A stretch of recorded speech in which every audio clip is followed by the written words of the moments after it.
সালামু আলাইকুম। প্রিয় দর্শক, অন্য মঞ্চের আলাপচারিতায় আপনাদের সকলকে আমন্ত্রণ জানাচ্ছি। বাড়িটির এখন হোল্ডিং নাম্বার ছাড়া কিছুই নেই। 6 মাস আগে সরকারি বুলডোজার দিয়ে বাড়িটিকে ভাঙা হয়েছে, পুড়িয়ে ফেলা হয়েছে। বলছি বাংলাদেশের স্বাধীনতা যুদ্ধের স্মৃতি বিজড়িত ধানমন্ডি 32 নম্বর বাড়িটির কথা। মাটির সাথে মিশে ফেলেও ওই বাড়িটিকে এত ভয় কেন? ভয় কি আসলে পোড়া বাড়িটিকে নিয়ে, নাকি ওই পোড়া বাড়িটি যে মানুষটির জন্য বিখ্যাত সেই মৃত্যু হয়েও বাঙালির কাছে আজীবন জীবিত মানুষ বঙ্গবন্ধু শেখ মুজিবুর রহমানকে নিয়ে? বাঙালির ইতিহাসে অন্যতম একটি শোকের দিন 15ই আগস্টে কেউ ওই বাড়ির সামনে গেলে ঠেকাতে তৎপর হয়ে উঠেছে সরকার, সাথে যোগ দিয়েছে বিএনপি। গত বছর 5ই আগস্টের পর সারা দেশে শেখ মুজিবুরের ভাস্কর্যগুলো ভেঙে ফেলে সব স্থাপনা থেকে শেখ মুজিবের নাম মুছে ফেলার পরও শেখ মুজিবকে নিয়ে সরকার এবং সরকার সমর্থকদের এত ভয় কিসে? কিসে এত ভয়, সে প্রশ্নের উত্তর খুঁজে পাওয়া যাবে বাংলাদেশের বর্তমান অন্তর্বর্তী সরকারের 2 প্রভাবশালী উপদেষ্টার লেখায়। আর ইতিহাস ঘাটলে দেখা যাবে 1975 সালের 15ই আগস্টের পরও এমন চেষ্টায় হয়েছিল। বিস্তারিত জানতে চলুন যাওয়া যাক বিশ্লেষণে। 15ই আগস্ট বঙ্গবন্ধু শেখ মুজিবুর রহমানের 50তম প্রাণ দিবস। 1975 সালের এই দিনে বঙ্গবন্ধুকে সপরিবারে নির্মমভাবে হত্যা করা হয়। রচিত হয় ইতিহাসের এক কলঙ্কিত অধ্যায়। ঘাতকরা শুধু বঙ্গবন্ধুকেই হত্যা করেনি, তাদের হাতে একে একে প্রাণ হারিয়েছেন বঙ্গবন্ধুর সহধর্মিণী বেগম ফজিলাতুন্নেসা মুজিব, বঙ্গবন্ধুর সন্তান শেখ কামাল, শেখ জামাল ও শিশু রাসেল সহ পুত্রবধূ সুলতানা কামাল ও রোজি জামাল। পৃথিবীর এই জঘন্যতম হত্যাকাণ্ড থেকে বাঁচতে পারেননি বঙ্গবন্ধুর অনুজ শেখ নাসের, ভগ্নিপতি আব্দুর রব সেনিয়াবাদ এবং তার ছেলে আরিফ ও সুকান্ত বাবু, মেয়ে বেবি, বঙ্গবন্ধুর ভাগ্নে মুক্তিযুদ্ধের সংগঠক শেখ ফজলুল হক মনি, তার অন্তঃসত্ত্বা স্ত্রী আরজুমনি এবং আব্দুল নাইম খান জিন্টু ও কর্নেল জামিল সহ পরিবারের 16 জন সদস্য ও ঘনিষ্ঠজন। এ সময় বঙ্গবন্ধুর 2 কন্যা শেখ হাসিনা ও শেখ রেহানা বিদেশে থাকায় প্রাণে রক্ষা পান। মূলত 75-এর 15ই আগস্ট থেকে বাংলাদেশে এক বিপরীত ধারার যাত্রা শুরু হয়। বেসামরিক সরকারকে উৎখাত করে সামরিক শাসনের অনাচারী ইতিহাস রচিত হতে থাকে। সপরিবারে বঙ্গবন্ধুকে হত্যার পর গোটা বিশ্বে নেমে আসে তীব্র শোকের ছায়া এবং ছড়িয়ে পড়ে ঘৃণার বিষবাষ্প। বঙ্গবন্ধুকে হত্যার পর নোবেলজয়ী পশ্চিম জার্মানির নেতা উইলি ব্রান্ডিট বলেছিলেন, মুজিবকে হত্যার পর বাঙালিদের আর বিশ্বাস করা যায় না। যে বাঙালি শেখ মুজিবকে হত্যা করতে পারে তারা যে কোনো জঘন্য কাজ করতে পারে। ভারতীয় বংশোদ্ভূত ব্রিটিশ নাগরিক ও বিশিষ্ট সাহিত্যিক নীরজ সি চৌধুরী বাঙালিদের বিশ্বাসঘাতক হিসেবে বর্ণনা করে বলেন, বাঙালি জাতির স্বপ্নদ্রষ্টা শেখ মুজিবকে হত্যার মধ্য দিয়ে বাঙালি জাতি বিশ্বের মানুষের কাছে নিজেদের আত্মঘাতী চরিত্রই তুলে ধরেছে। 1975 সালের 16ই আগস্ট লন্ডন থেকে প্রকাশিত ডেইলি টেলিগ্রাফ পত্রিকায় বলা হয়েছে, বাংলাদেশের লাখ লাখ লোক শেখ মুজিবের জঘন্য হত্যাকাণ্ডকে অপূরণীয় ক্ষতি হিসেবে বিবেচনা করবে।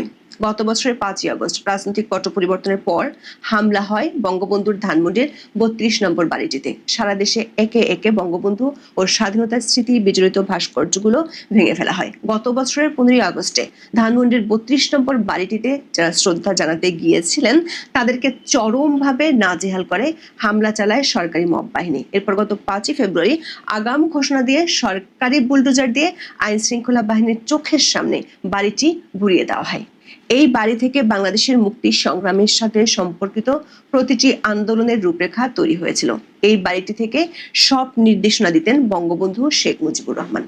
বর্তমান অন্তর্বর্তী সরকার আমলে সবচেয়ে বেশি অপদস্থ হয়েছে এদেশের স্বাধীনতা যুদ্ধ, তার ইতিহাস, এমনকি মুক্তিযোদ্ধারা। অধ্যাপক ইউনূসের অন্তর্বর্তী সরকারের মনে হয়তো এক অজানা আশঙ্কা সবসময় কাজ করে, 32 নম্বর বাড়ি হয়তো বাংলাদেশের মানুষের মনে 71-এর স্বাধীনতার চেতনাকে আবার জাগিয়ে তুলবে, যেটি তারা গত 1 বছর ধরে দমন করে রাখতে চেয়েছেন। ধানমন্ডির 32 নম্বর বাড়িটির এখন হোল্ডিং নাম্বারটা ছাড়া কিছুই নেই। বছর ঘুরে 15ই আগস্ট আসতে না আসতেই সরকারের মনে সেই 32 নম্বর নিয়ে শঙ্কা জাগলো। সরকার প্রেস সেক্রেটারি নব্য ফেসিবাদী বয়ান দিলেন, কেউ 32 নম্বরে যেতে পারবে না। এরই মধ্যে আওয়ামী লীগ সমর্থিত একটি অনলাইন গ্রুপ থেকে ঘোষণা আসলো, ফানুস উড়াবে তারা। সরকার এক অনলাইন ঘোষণায় ভয় পেয়ে গেল। ডিএমপি জারি করলো ফানুস উড়ানোর নিষেধাজ্ঞা। তবে সরকার ভয়কেও ছাড়িয়ে গেছে বিএনপির কর্মকাণ্ড। 14ই আগস্ট সারাদিন ধরে পুলিশ 32 নম্বরের রাস্তাটি বন্ধ করে রেখেছিল, কেউ যাতে জড়ো হতে না পারে সেজন্য আগে থেকে কড়া সতর্কতায় ছিল অধ্যাপক ইউনূসের পুলিশ বাহিনী। কিন্তু সন্ধ্যা হতে না হতেই সে বাধা শিথিল হয়ে যায় বিএনপির জন্য। বিএনপির কয়েকজন নেতাকর্মী মিছিল করে, সেখানে তারা ছাত্রলীগ সন্দেহে এক শিবির নেতাকে উত্তম মধ্যম দেয়। গত বছরের মতোই ৩২ নম্বরের সামনে মবের রাজত্ব কায়েম করে বিএনপি সমর্থিত লোকজন। আওয়ামী লীগ সন্দেহে তারা কয়েকজনকে পুলিশেও দেয়। প্রশ্ন হলো, সরকার এবং বিএনপির ৩২ নম্বরের পোড়া বাড়িটির প্রতি এত ভয় কেন? পোড়া বাড়িটির প্রতি ভয় নাকি বাড়িটির মানুষটির প্রতি ভয়? বঙ্গবন্ধুর প্রতি ভয় কেন সেটি বোঝার জন্য কোনো আওয়ামীপন্থী লেখকের দ্বারস্থ হওয়ার দরকার নেই। চলুন দেখে আসি বর্তমান অন্তর্বর্তী সরকারের কয়েকজন উপদেষ্টা বঙ্গবন্ধুকে কেন বাঙালি জাতির জন্য মহামানব আর তার বিরোধীরা কেন তাকে এত ভয় পায় সে সম্পর্কে কি বলেছেন। আলী ইমাম মজুমদার অন্তর্বর্তী সরকারের খাদ্য উপদেষ্টা। তিনি 2017 সালের 4 আগস্ট দৈনিক প্রথম আলোতে একটি কলাম লিখেছিলেন, যার শিরোনাম ছিল বঙ্গবন্ধুকে নিয়ে ভীতি সৃষ্টি কেন। সেই কলামের শুরুটা ছিল এমন: বঙ্গবন্ধু শব্দের আগে পরে অন্য কোনো বিশেষণ যোগ করতে হয় না। ব্যক্তি বঙ্গবন্ধু আমাদের মধ্যে নেই, কিন্তু রয়েছে তার অমর কীর্তি। এদেশের কোটি কোটি মানুষ তাকে অন্তর থেকে ভালোবাসে। বাংলাদেশ রাষ্ট্রের অভ্যুত্থানের পেছনে 30 লাখ শহীদের রক্ত এবং কয়েক কোটি মানুষের নানা ধরনের ত্যাগ রয়েছে। এই পথযাত্রায় সর্বশ্রেষ্ঠ সংগঠক ও নেতা ছিলেন বঙ্গবন্ধু। তিনি জাতির পিতা, এটা কেউই ভুলতে পারে না। তার রেখে যাওয়া দলটি কিংবা এর কোনো অঙ্গ সংগঠনের নেতা কর্মীর বাড়াবাড়ি যাই থাকুক না কেন, বঙ্গবন্ধু স্থান করে নিয়েছেন এসব কিছুর ঊর্ধ্বে।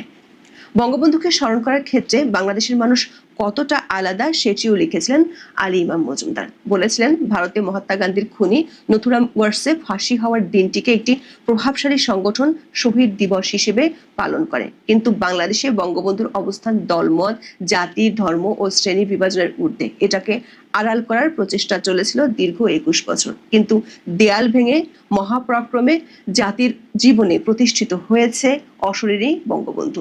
মানুষ তাকে আপনভাবে সম্মান করে ও ভালোবাসে, কিন্তু ভয় পায় না।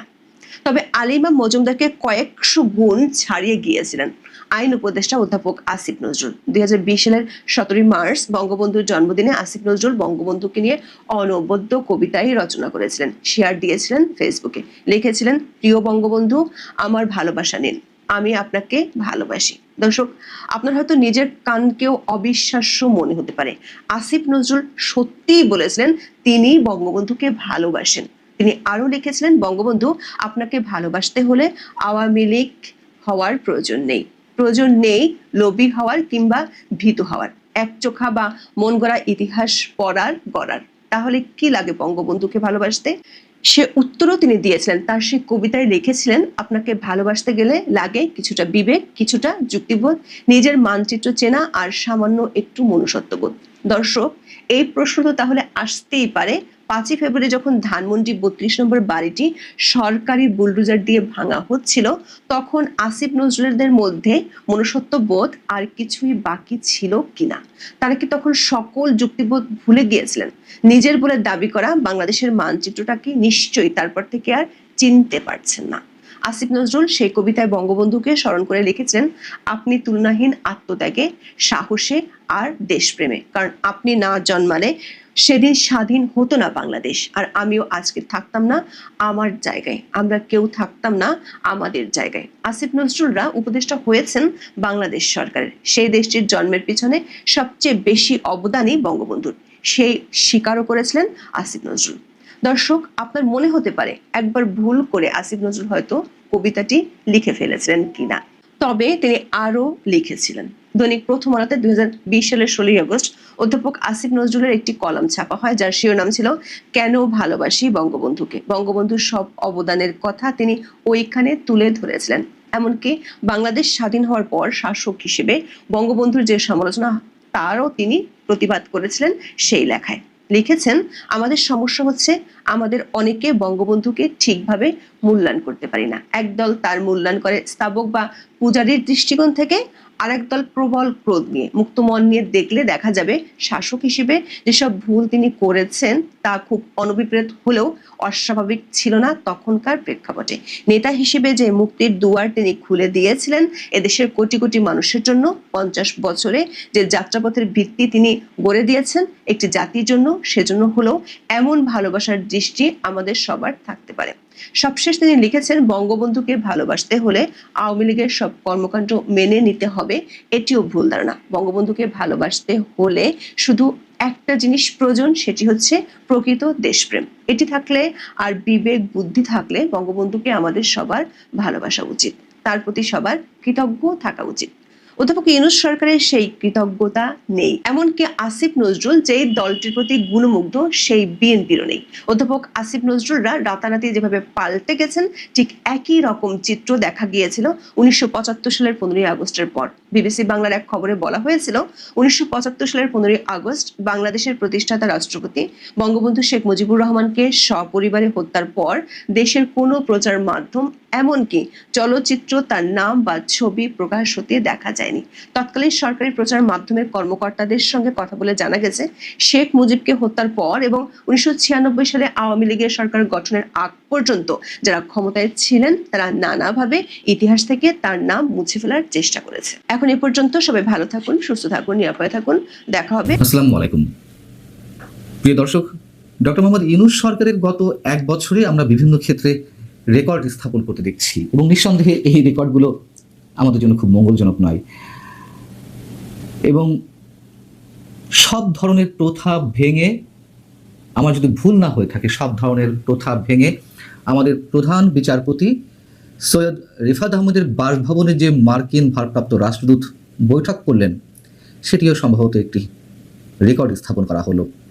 কেন সে বিষয়ে আসছি, বাংলাদেশে এই মুহূর্তে যে মার্কিন ভারপ্রাপ্ত রাষ্ট্রদূত রয়েছেন ট্রাসি জ্যাকবসন, তিনি গত কয়েকদিন ধরে যে হঠাৎ করে তার তৎপরতা বাংলাদেশের রাজনীতিতে শুরু করে দিলেন, এটি চোখে পড়ার মতন। এবং তারই ধারাবাহিকতায় আমাদের প্রধান বিচারপতির সঙ্গে তিনি বৈঠক করলেন। প্রধান বিচারপতির সঙ্গে ডিপ্লোম্যাটরা দেখা করতেই পারেন, এর আগে অন্যান্য প্রধান বিচারপতির সঙ্গেও বিভিন্ন রাষ্ট্রের বাংলাদেশে নিযুক্ত রাষ্ট্রদূতরা তারা বৈঠক করেছেন, কিন্তু কোথায় করেছেন? প্রধান বিচারপতির কার্যালয়ে, সুপ্রিম কোর্টে তার চেম্বারে। কিন্তু ট্রাসি জ্যাকবসন তিনি বৈঠক করলেন প্রধান বিচারপতির হিয়ার রোডের বাসভবনে। কেন বাসভবনেই সাক্ষাৎ করতে হলো? আমি আবারও বলি, আমার যদি ভুল না হয়ে থাকে, প্রথাগতভাবে প্রধান বিচারপতির চেম্বারেই সব ধরনের বৈঠক কিংবা সৌজন্য সাক্ষাৎগুলো হয়ে থাকে, অন্তত বিদেশি কূটনীতিকদের ক্ষেত্রে। সেখানে সেই প্রথা ভেঙে কেন তার বাসভবনে এই বৈঠকটি বা সাক্ষাৎ অনুষ্ঠানটি অনুষ্ঠিত হলো? অনেক বড় প্রশ্ন। এবং আরও সন্দেহজনক ট্রাসি জ্যাকবসনের ক্ষেত্রে, যে তিনি গত 3 মাসের মধ্যে দ্বিতীয়বারের মতো আমাদের প্রধান বিচারপতির সঙ্গে সাক্ষাৎ করলেন।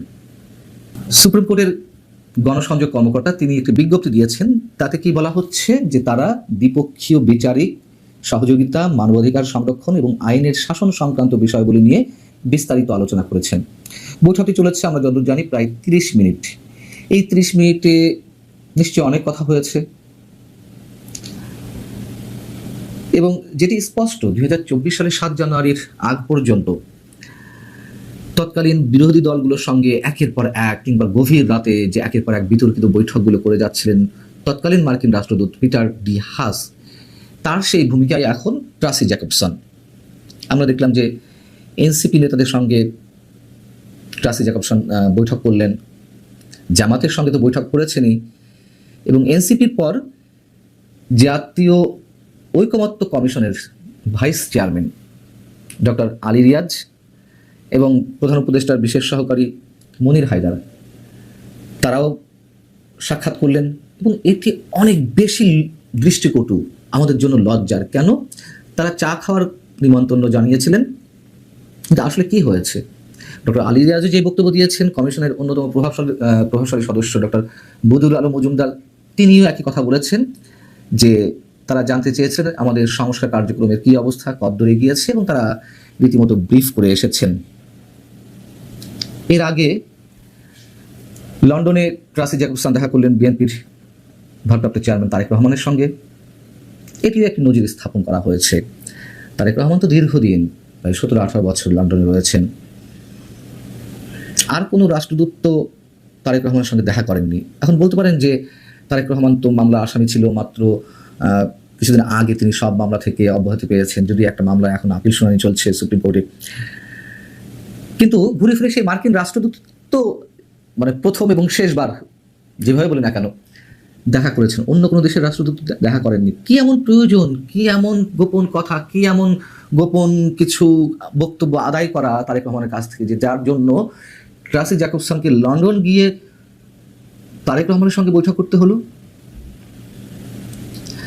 শেখ হাসিনা সরকারের পতনের জন্য যে আন্দোলনটি অনুষ্ঠিত হয়েছিল, মানে সংঘটিত হয়েছিল, সেখানে যুক্তরাষ্ট্রের যেই প্লট নির্মাণ করা ছিল সেটা অনবরত বলা হচ্ছে, অনেকেই বলছেন, আমি অনেকবার বলেছি, এটি নতুন কিছু নয়।